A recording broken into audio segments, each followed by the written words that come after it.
Halo, selamat pagi. Kita berjumpa kembali dalam Ruang Publik KBR bersama saya Naomi Liandra.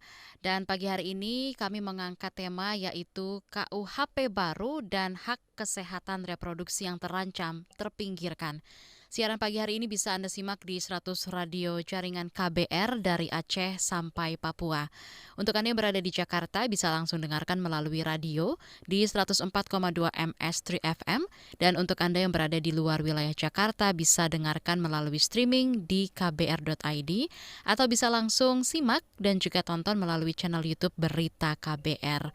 Kami juga mengundang Anda untuk ikut berpartisipasi, memberikan pertanyaan dan juga komentar Anda di 0812 118 8181 via WhatsApp atau juga bisa telepon langsung di nomor telepon bebas pulsa KBR 0800 24 57 893.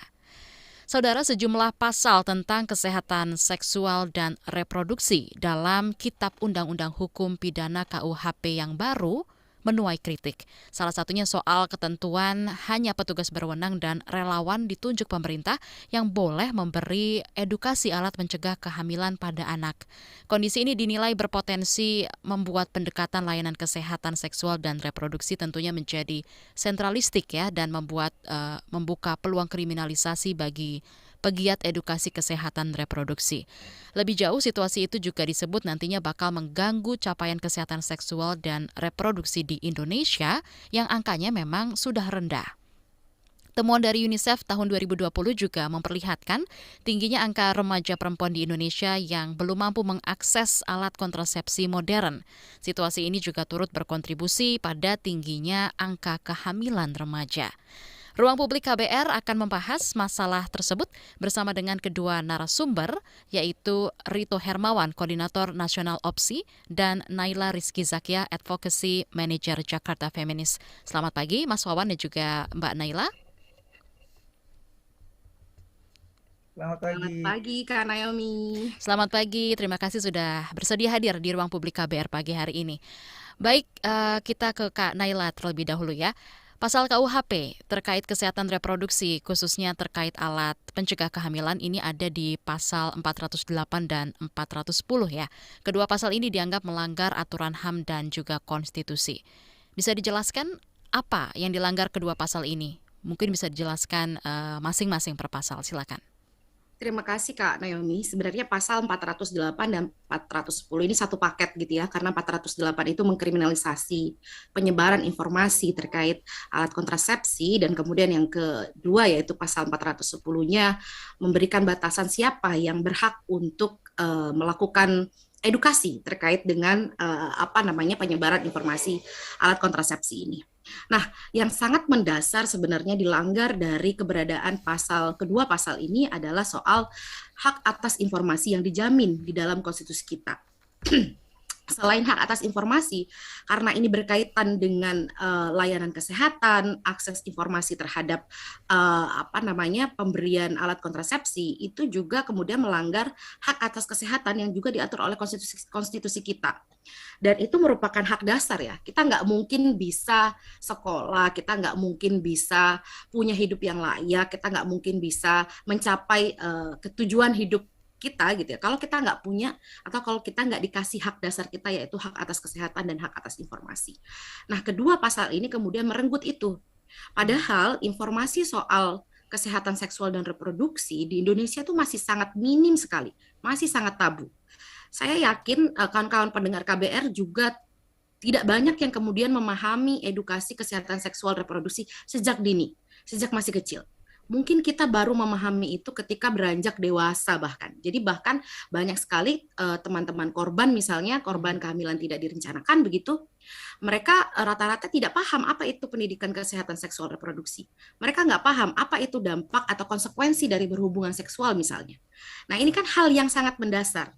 Hal yang sangat mendasar yang kemudian bisa berdampak terhadap kehidupan anak-anak kita, kehidupan remaja-remaja kita. Tidak hanya persoalan kehamilan tidak direncanakan, tapi itu akan berpengaruh pada pendidikannya, berpengaruh pada masa depannya, berpengaruh pada, lebih besar lagi, berpengaruh pada sistem pembangunan nasional kita, rencana-rencana pembangunan nasional negara Republik Indonesia begitu. Nah, dua pasal ini kemudian selain kemudian bertentangan dengan konstitusi, juga bertentangan dengan undang-undang kesehatan sebenarnya. Karena dalam undang-undang kesehatan juga menjamin soal hak atas informasi, begitu. Jadi apa namanya dengan adanya kriminalisasi ini sebenarnya ada ancaman besar yang kemudian akan kita hadapi dalam pelaksanaan program-program kesehatan maupun program pembangunan secara berkelanjutan ke depannya. Nah, ini yang kurasa tidak dilihat oleh pemerintah maupun DPR pada saat mereka menyusun KUHP baru. Ya. Yang ada di dalam apa namanya yang kita lihat yang dikhawatirkan hanya persoalan moralitas saja. Padahal ini bukan persoalan moralitas, ini persoalan kesehatan.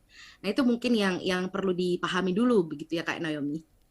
Baik, Mbak Naila, disebutkan juga pasal ini akan mempengaruhi nih berbagai program yang berhubungan dengan kesehatan reproduksi, terutama yang menargetkan anak begitu ya. Nah, kita saat ini kan masih dihadapkan pada problem kawin anak ya, Mbak Naila dan juga Mas Wawan. Dari data Pengadilan Agama atas permohonan dispensasi perkawinan usia anak di tahun 2022 saja sudah tercatat 55.000 pengajuan. Selain bisa mempengaruhi program untuk menahan laju pertumbuhan angka nikah anak, apalagi nih kira-kira implikasi yang harus kita waspadai dengan diterapkannya nanti pasal-pasal ini ke depannya, Mbak Naila? Ya, betul sekali Kak Naomi. Ini adalah satu implikasi yang juga harmful gitu ya, berbahaya terhadap anak-anak, di mana kemudian apa namanya angka perkawinan anak akan semakin tinggi karena solusi yang kemudian mungkin akan ditempuh oleh para orang tua adalah menikahkan anak ketika mereka mengalami kehamilan tidak direncanakan. Nah, anak-anak yang pada usia anak atau pada usia remaja kemudian harus meninggalkan atau harus putus sekolah ketika dia mengalami kehamilan tidak direncanakan. Dan yang paling dirugikan adalah anak-anak perempuan. Karena dalam kehamilan tidak direncanakan, anak perempuan yang mengalami penderitaan berlapis gitu ya, baik secara fisik, kemudian secara psikologis, dan bahkan secara ekonomi, sosial dan budaya, kemudian itu berdampak kepada anak-anak perempuan.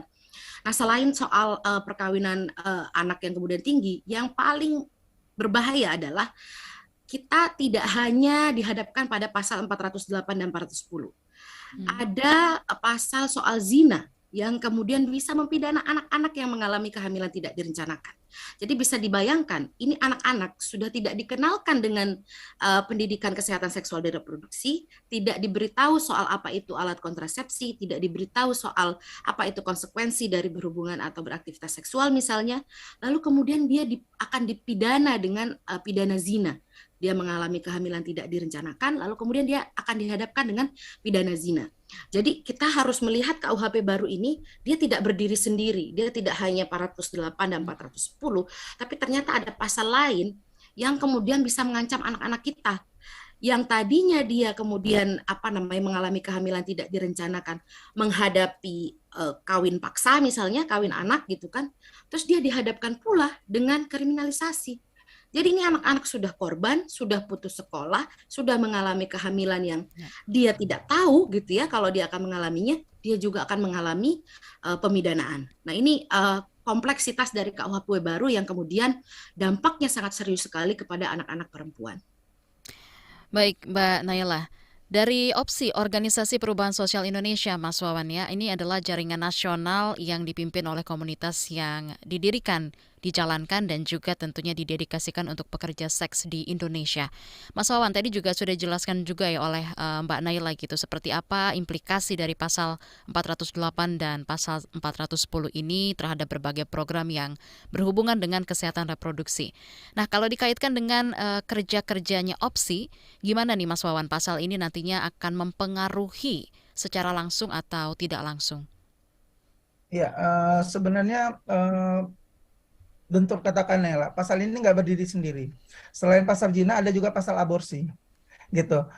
Di mana kehamilan yang tidak direncanakan, dia tidak boleh melakukan aborsi, gitu. Dampaknya adalah banyak korban-korban perempuan muda atau remaja yang memang pada akhirnya kesehatan reproduksinya belum siap gitu, dan dia harus melahirkan di usia dini, dan itu juga menimbulkan angka kematian akan menjadi tinggi. Itu yang sudah paling tidak bisa dihindari ya, gitu. Karena edukasi cash flow-nya juga kita tidak boleh memberikan informasi, mulai dari tingkat sekolah menengah pertama, harapan kita kan sebenarnya bisa mendorong bahwa kesehatan reproduksi itu sudah masuk ke dalam kurikulum di pendidikan. Karena apa? Setuju bahwa kita tidak hanya bicara moral, tapi bagaimana preventionnya atau pencegahan gitu. Yang kita sampaikan kan pencegahannya gitu ya. Sebelum dia melakukan, dia harus tahu nih resiko ya apa yang akan dihadapi. Terutama betul sekali yang dirugikan perempuan, kelompok dari perempuan gitu. Kami sendiri pun dari kelompok pekerja seks memang ini sangat berdampak. Kontrasepsi kita gini, opsi belum akomodir adanya, tidak mengakui adanya pekerja seks usia di bawah 18 tahun karena memang di bawah 18 tahun itu masih dalam, dia belum bisa mengambil keputusan bahwa itu adalah pekerjaan.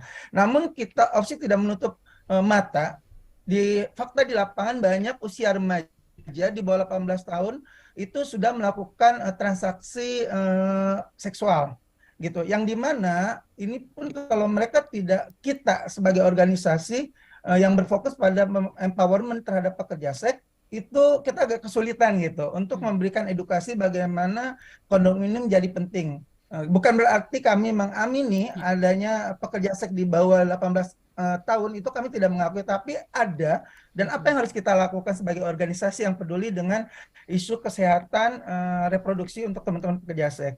Ya kami hadir untuk memberikan edukasi gitu. Jadi inilah kendala-kendala di mana nggak cuma kelompok pekerja seks, bahkan mungkin sebagai organisasi atau lembaga yang memang fokus pada pemberian edukasi dan informasi terhadap kesehatan reproduksi, ini juga akan berdampak gitu. Karena kami sudah sulit di beberapa tempat misalkan memberikan sosialisasikan kondom di tempat-tempat tertentu gitu. Ini banyak pihak-pihak yang ada ketakutan karena kondom sendiri hanya dikriminalkan. Baik. Jadi itu Mbak. Baik Mas Wawan. Nah ini terkait pengaturan soal petugas berwenang dan juga relawan yang ditunjuk pemerintah yang nantinya boleh memberi edukasi alat pencegah kehamilan pada anak. Bagaimana nih Mas Wawan, ini nantinya mempengaruhi para anggota dan juga relawan-relawan di OPSI? Ya, tidak gini. Pasal ini hanya terfokus pada kelompok tertentu yang memang sudah memiliki program untuk HIV, gitu ya.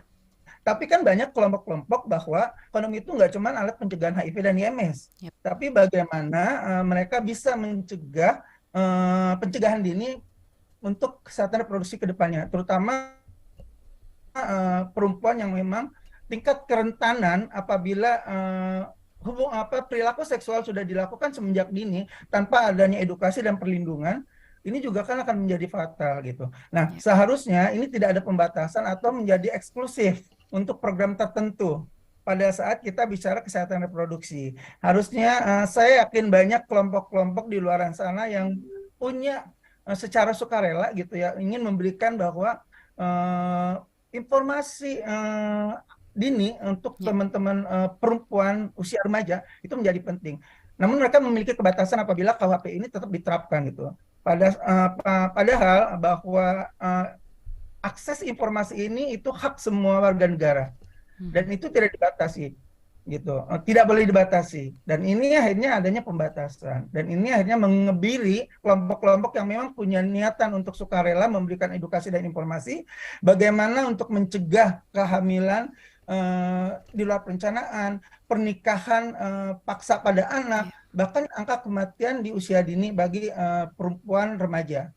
Itu sih Mbak. Jadi menurut saya tidak cukup fair kalau program ini masih eksklusif sekali.